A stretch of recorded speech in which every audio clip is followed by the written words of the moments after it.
yung halaga through his compositions and sa mga kanyang concert. Pero sa most of his earnings po ay ipinapamigay niya sa iba ng bukas palad. So, kaya nung minsan sa kanyang biyahe, meron po siyang nakita na magandang instrument ng violin. Hindi po niya ito mabili dahil kulang na po ang kanyang pera. So later, siya ay nagkaroon ng sapat na pera para bilhin na po itong instrument na to, hoping na, mabibili niya. Pero on his great dismay, na ipagbenta na po ito ng seller sa isang collector. So dahil po gusto niya itong magandang instrument na ito, no, pinuntahan niya po yung bahay ng bagong may-ari ng violin na ito, na hoping na mabibili niya. Pero nadismaya na naman siya kasi ang sabi ng collector, ito ay naging mahalagang pag-aari ko na. Pero kaya hindi po ito pinagbili ng collector. So, nadismaya na naman siya nung on the way, nung he is about to leave. Tapos bigla siyang nagkaroon ng idea, sabi niya doon sa collector na to, pwede ko ba itong tugtugin ng isang beses pa bago maitago at hindi na magamit. So, yung wish niya was granted. So, tinugtog niya po itong violin na ito and he filled the room with a heart-moving music, na musikang nakapag-antig sa puso, kung kaya't yung puso ng collector, sabi niya, let it sing po mga kapatid, no? Sa puso natin at sa isipan natin itong word na to. Ang sabi ng collector, wala akong karapatan na itago yan sa sarili ko. It's yours, take it into the world and let people hear it. So let it sing po mga kapatid yung word na sinabi ng collector. Yes, God. So ang atin pong scripture, Acts 1:8, this is a key verse to unlock the Acts of the Apostles.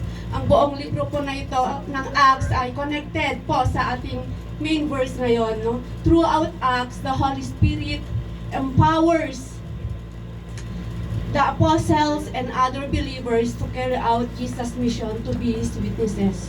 So in fact, ang chapter 1 hanggang 7, it talks about the witnesses. Next slide po. It talks about the witnesses of Jerusalem. Chapter 8 hanggang 12 talks about witnesses in Judea and Samaria. And chapter 14 hanggang 38 talks about the witnesses to the ends of the earth. So, ang ating pong objective, to know who is, number 1, to know who is the Holy Spirit. Ayan. Ayan na. Next, to know the power of the Holy Spirit. And third, to understand the importance to be filled by the Holy Spirit. And last, to know how to activate the power of the Holy Spirit in us in order to become an effective leader. So ang Acts 1:8 po, it is a promise from Jesus that we will not be left-handed, empty-handed when sharing the gospel. So ang ating pong key points, the Holy Spirit and His power. So who is the Holy Spirit?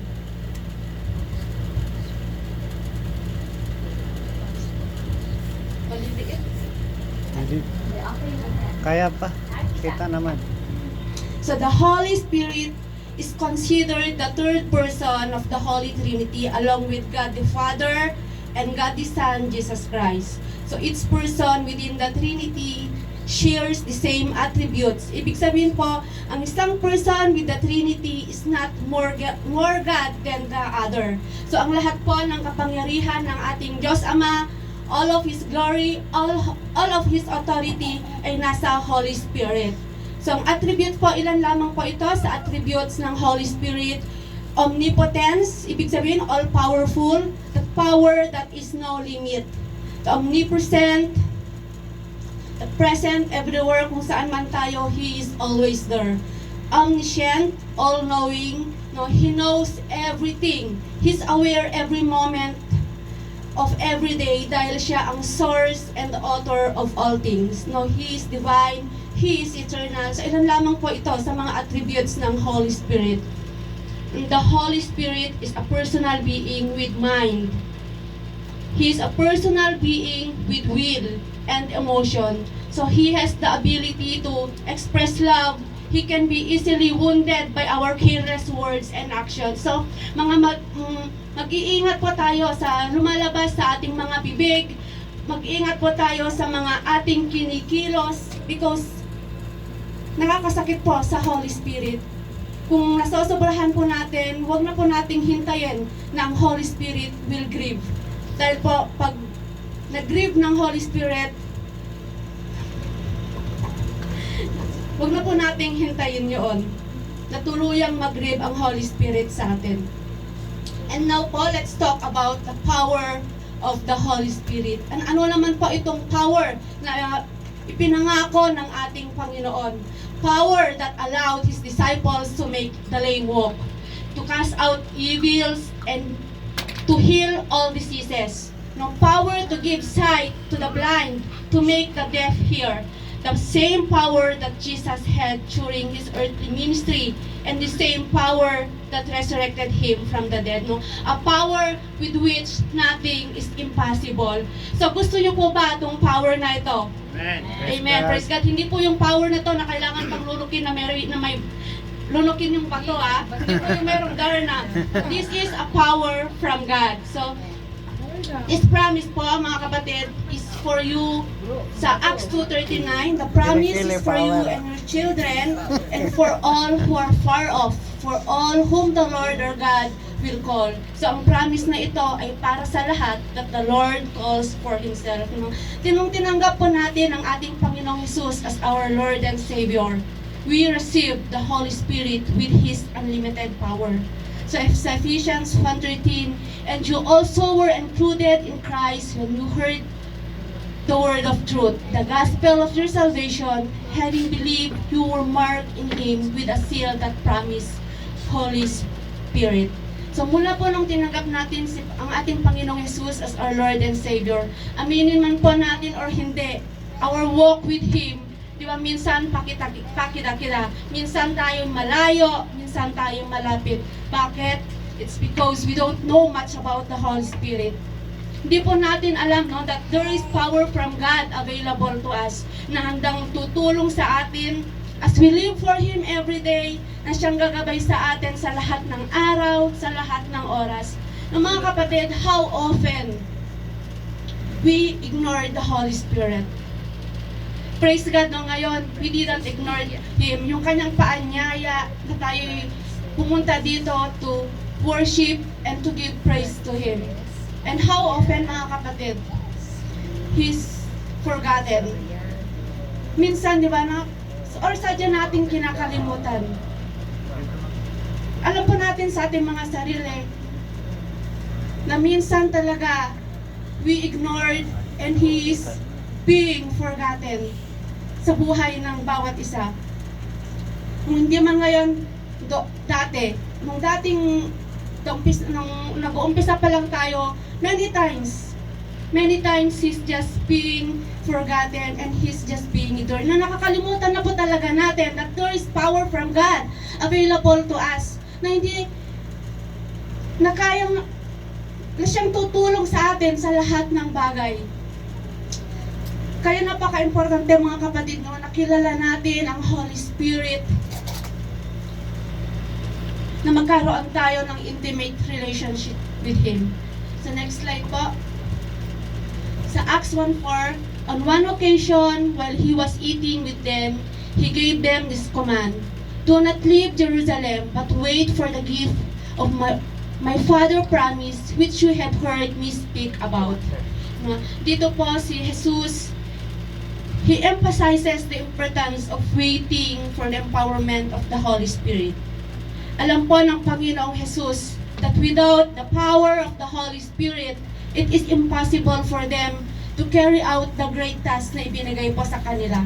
Now, same with us po mga kapatid, ang command na ito ay napakahalagang reminder sa atin that our effectiveness in ministry ay hindi po lamang nakasalalay sa ating effort, but on the power of the Holy Spirit through working on us. Na bago man po natin gawin ang purpose na ibinigay ng ating Panginoon sa lahat ng bagay, that brings glory to God, we need the power of the Holy Spirit. No, remember po, itong power na ito ay nasa atin na, nasa atin na, no? But the question is, how to activate this power? Kailangan na po nating i-activate itong power na ito para po malakaran na din natin ang ating tema ng taon na ito, no? He anointed me to preach the gospel. So we need this power para makapag-preach na po tayo ng gospel sa labas. Praise God. Amen. So this power, no, how to activate this power? By next slide po, by completely surrendering to the Holy Spirit. If you want this power, bow down. Recognize your need to the power of the Holy Spirit. No? Kung isa po tayo sa mga taong we feels inadequate, wala po akong kakayahan. Lord, bakit ako nilagay mo dito? Hindi ko ito kaya. Ito lang ako, Lord God. Thanks God for it. Kasi nare-recognize natin yung ating kahinaan. Dahil this power, it is fitted to our weaknesses. It is made perfect for our weaknesses. Sa 2 Corinthians 12:9, but he said to me, my grace is sufficient for you, for my power is made perfect in weakness. Therefore, I will boast all the more gladly about my weaknesses, so that Christ's power may rest on me. So when I'm strong, and when I am weak, then I am strong. Amen.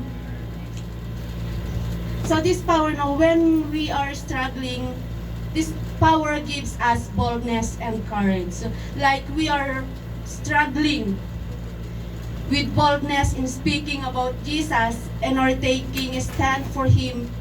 Pero yung mga apostles niya, hindi po, they have the boldness and courage that the Holy Spirit empowered them. No? Sa Acts 20:27, for I have not hesitated to proclaim to you the whole will of God. Si Apostle Paul, hindi po siya nag-hesitant to preach the gospel, to warn the people of coming judgment, and to teach all the commandment of God. No, mga kapatid, hindi po tayo tinawag ng Diyos para tumahimik lang. Because if we are silent with the word of God, we are not being faithful sa ating Panginoon, and we will found guilty of not serving the people na ipinagkatiwala sa atin. Habang nire-reveal ni Lord tong word na to, no, parang ang sakit naman, Lord, kasi alam ko sa sarili ko, wala pa kaming mga disciples. But this is the word of God. Kaya siguro, this is a reminder din po para sa akin and para sa lahat, no, na kailangan galaw-galaw na din tayo. Amen. So gaya po nung sa kwento kanina, no, natatandaan niyo po ba kung ano yung sinabi ng collector? 'Di ba? Ang sabi niya, wala akong karapatang itago yan sa sarili ko. Take it, ay sa'yo na yan. Take it into the word and let people hear it. To sinners saved by grace, na isa po tayo dyan, alam na po natin yung gospel. Narinig na natin at patuloy na naririnig. So, wala po tayong karapatang itago yan. We have to share it sa labas. And let the people hear it. And take it to the world kung saan man tayo magpunta. Hindi lang po dito, hindi lang po, no? To become a witnesses in Jerusalem, in all Judea and Samaria. To the ends of the earth. And to the ends of the earth. Kung saan man po tayo magpunta, we have to preach the gospel, to share it with them. Dahil ang power po na ito, no, ang Holy Spirit hindi po ibinigay ng Panginoon para po i-enjoy natin sa ating mga pansarili lamang. He gave the Holy Spirit to become His effective witnesses. No? Para binigay po niya itong Holy Spirit na to glorify His name, to make His name great to all nations.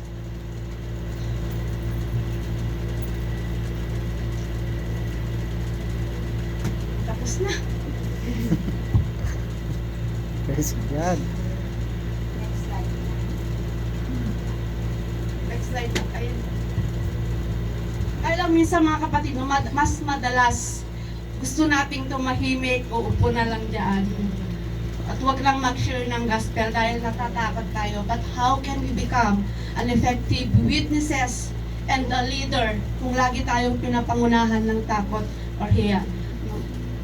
Sa akin, sa testimony ko, no, ang weakness ko din talaga, eto, yung pagsasalita sa harapan. Since nung nag-aaral ako, pag merong mga case study, magko-contribute na lang ako kasi ayaw kong magsalita. Eto talaga yung pinaka-weakness na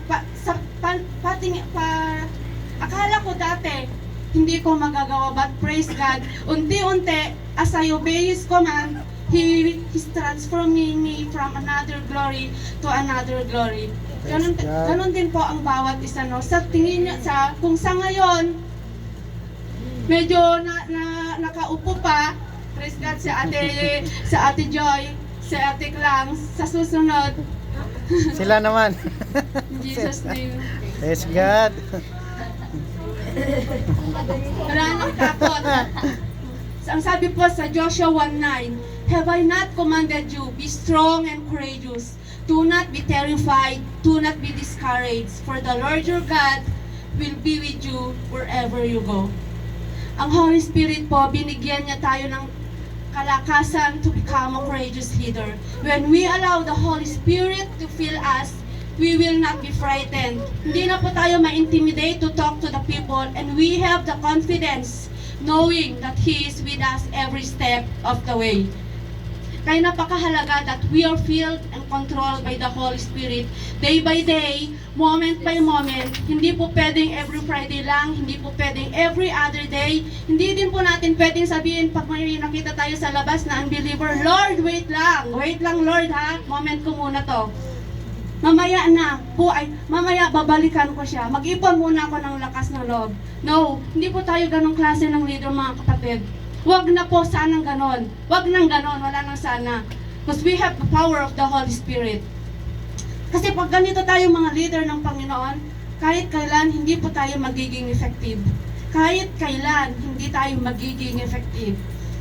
No? A leader, next stop, is always prepared, anytime, anywhere. It's true po na hindi natin kayang gawin ang pinapagawa ng ating Panginoon with our own strength and capabilities. We can do nothing apart from God. But remember po mga kapatid, the Spirit who gave Apostle Paul the strength to preach the gospel, the same Spirit that who is with us. The Holy Spirit, the Spirit who came upon to a boy named David and causes him to slay a lion, a bear, and a giant is the same Spirit who dwells in us. Conclusion na? Praise God. For the conclusion, Philippians God. 4:13, I can do all things through Christ who gives me strength. Ang Panginoon, He will not take the weaknesses from us. Hindi po iyan ang pangako ng Diyos. The promise is He will fill us with His power, that we shall be strong, more than conquerors, able to do all things through Christ who strengthen us. Amen. So God has given us the power of the Holy Spirit. So allow the Holy Spirit to fill you, lead you, control you, and you will experience the power with which nothing is impossible. Praise Amen. God. Praise God. Amen. Tayo po lahat ay tumayo.